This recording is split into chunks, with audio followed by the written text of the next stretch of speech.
Hey guys, it's Jason, the oldest bro here at Zox, and I was actually just looking through our original Zox story I posted back in 2014. And I realized that so much has happened since then that I should make an updated version of that story. Because now our story is actually almost 10 years long. And I think there's a lot that you guys can actually learn from us, from our mistakes, from things we've done right, in hopes that we can inspire more people to actually help us change the world. So here we go. It was early 2010 when I first started making Zox. I never actually referred to them as that. I didn't even think they were going to be anything. I just wanted a wristband to match my sneakers. I had a pair of lemon lime colored Dunks that definitely did not need any color matched accessories. They were bright enough on their own. But nevertheless, I was for some reason very excited about the idea of making a wristband to match them. I still to this day cannot tell you why I did it, but I ended up going to Joann Fabrics, Michaels, and basically ended up getting elastic, paint markers, and thread. So I took the elastic home, painted on it with some neon green paint markers, sewed it together with silver thread, and made myself a wristband. Now at the time, one side of that wristband was all black, the other side had the neon green stripes on it. So when I'd go to the office, I'd just flip it over to the all black side when I go to my job, and it'd be like low key, just kind of a cool design, or something fun to wear, a reminder, if you will. On the other side, though, was that really cool design that matched those shoes of mine. I ended up wearing that design or that wristband for months all around Arizona. And friends of mine would always ask if it was a slap bracelet, and I would show them, no, look, it actually is elastic. They all thought it was funny, and I remember at the time I actually joked that someday I'm going to make a brand out of something like this. And I remember I was sitting in the back of my friend's Honda Civic, and I told them someday I'm going to make a cool brand out of this. And we all kind of laughed together because it just seemed like such a far-fetched idea that other people would like these as much as I did. I went back to Michigan at the end of 2010 with my brothers. One is, I think, 9 years younger than me. The other one is 12 years younger than me. So at the time, one was in high school and one was actually still in middle school, Jordan and Brandon. So I showed them the wristbands. Jordan, my youngest brother, said they were fresh, which means cool, and young people speak. And I actually suggested that maybe we should go to Joann and Michael's out in Michigan and we could have a little arts and crafts night together.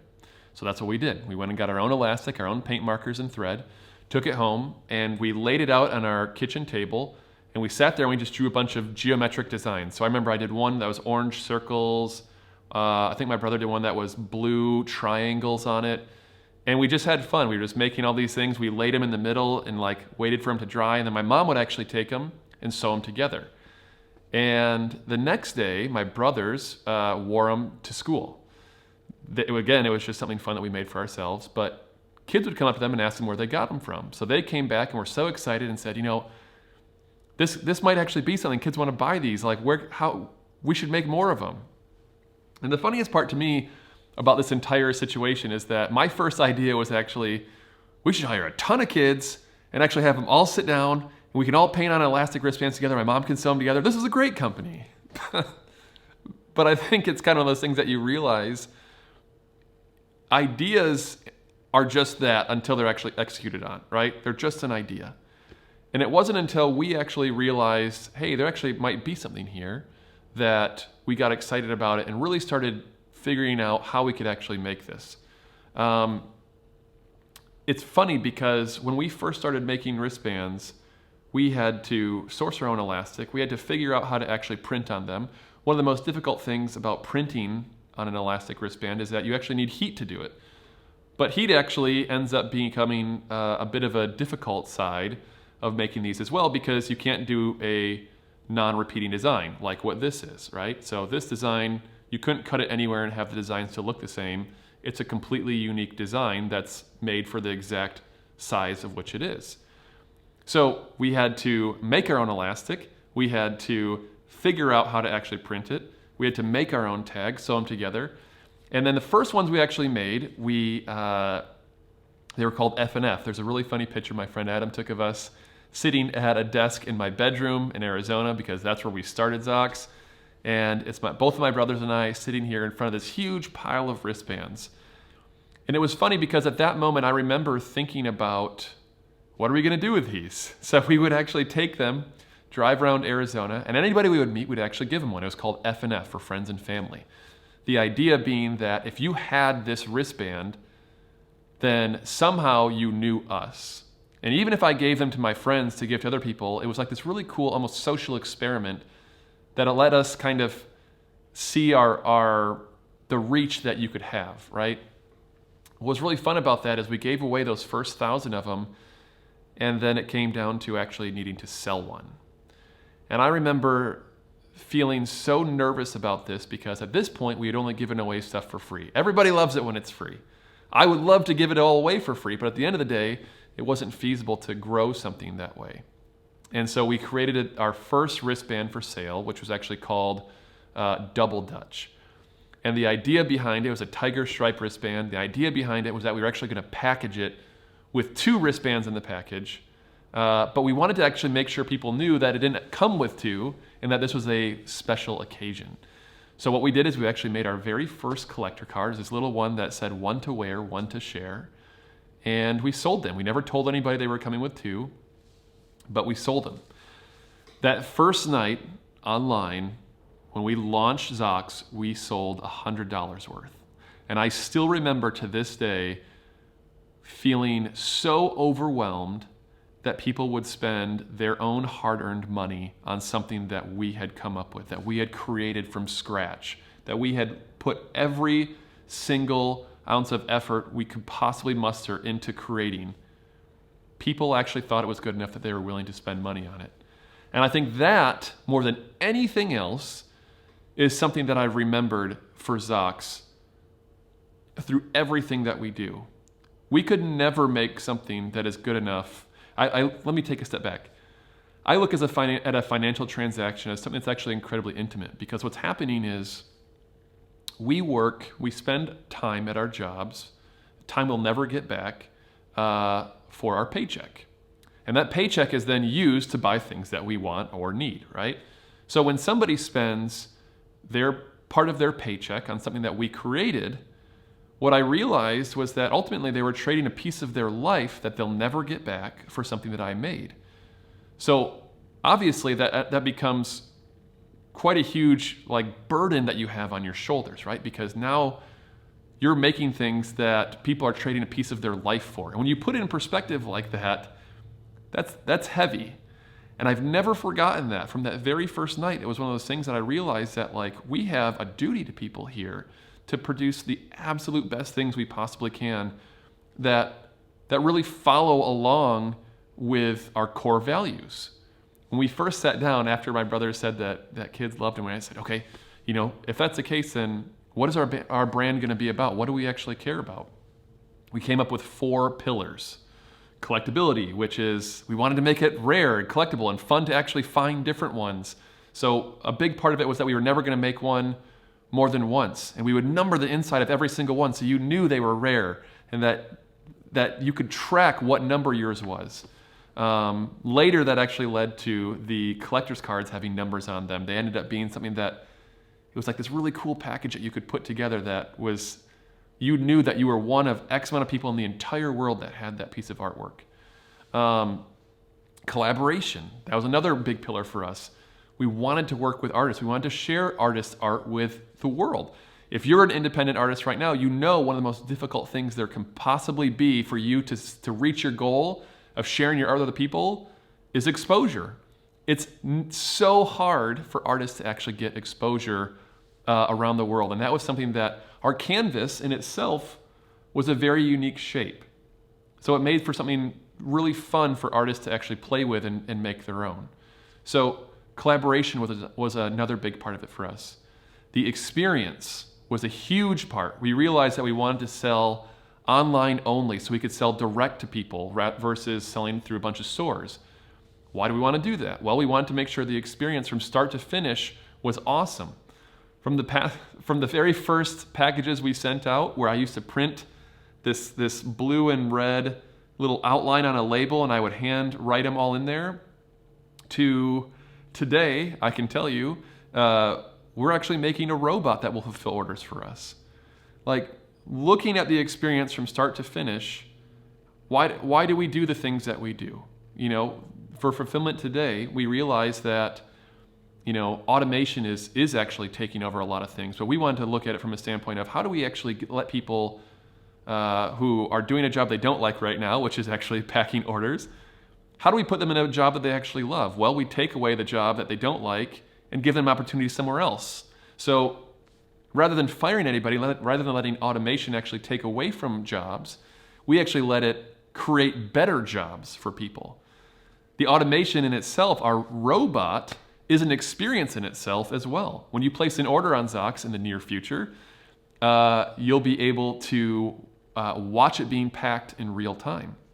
You'll be able to enter codes, and we're using projection mapping on our machines that allow you to enter codes and then have the entire production process look differently depending on the codes that you enter. It's like Easter eggs hidden in things, right?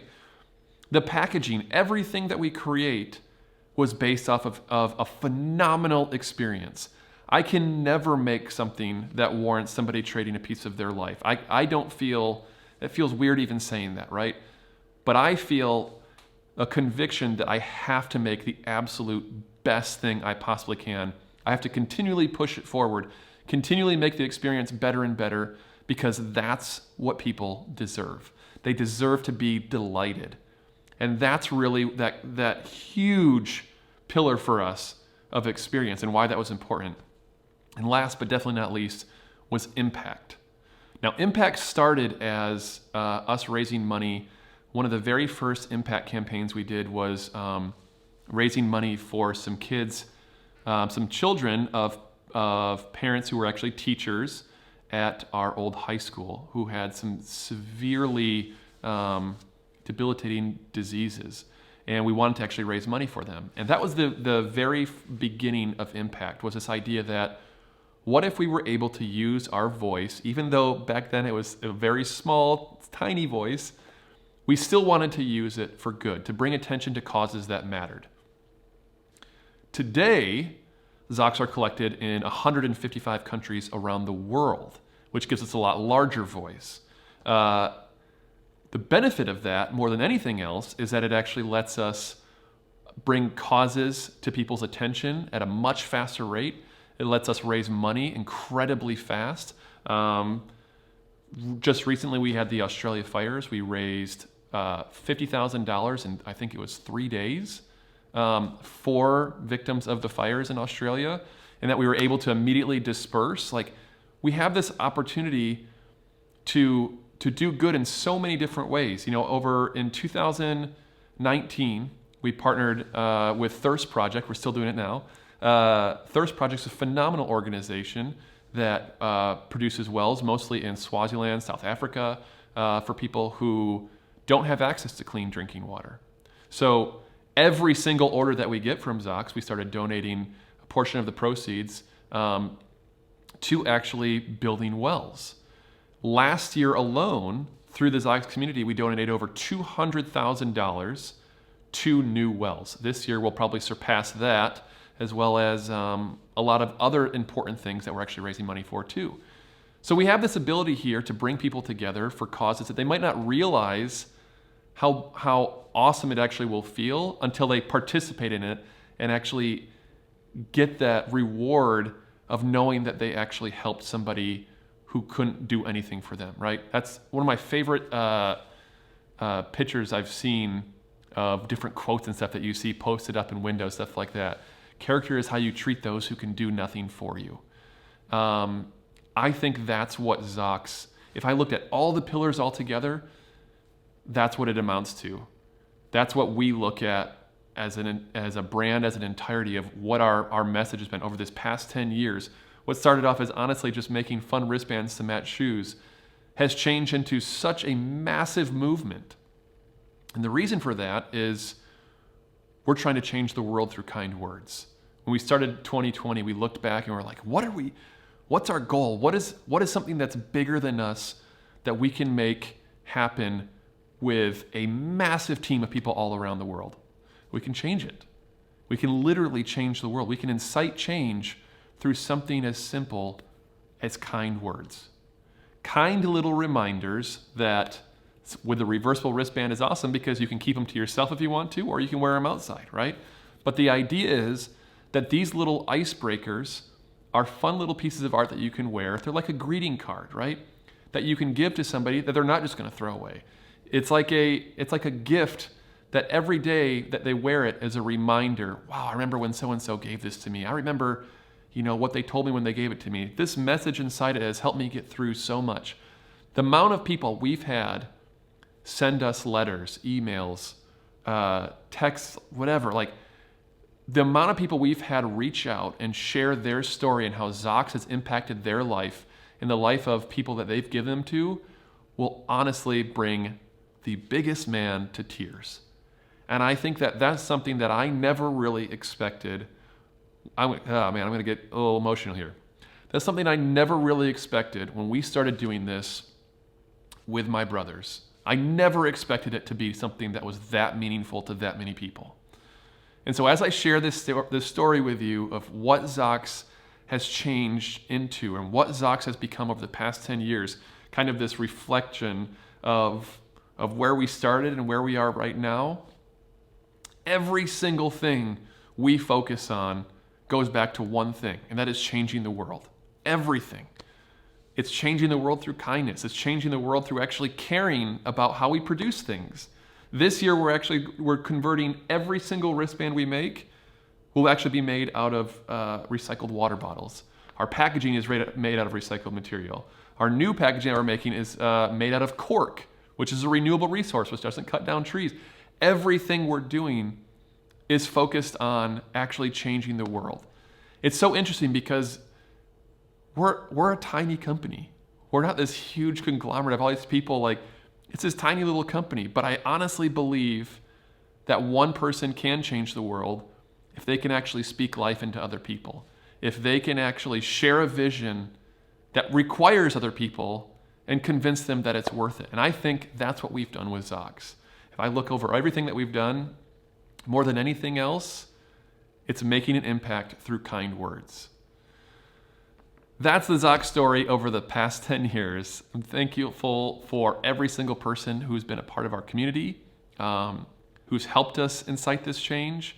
And I just wanted to say thank you so much for being here. I'll see you soon.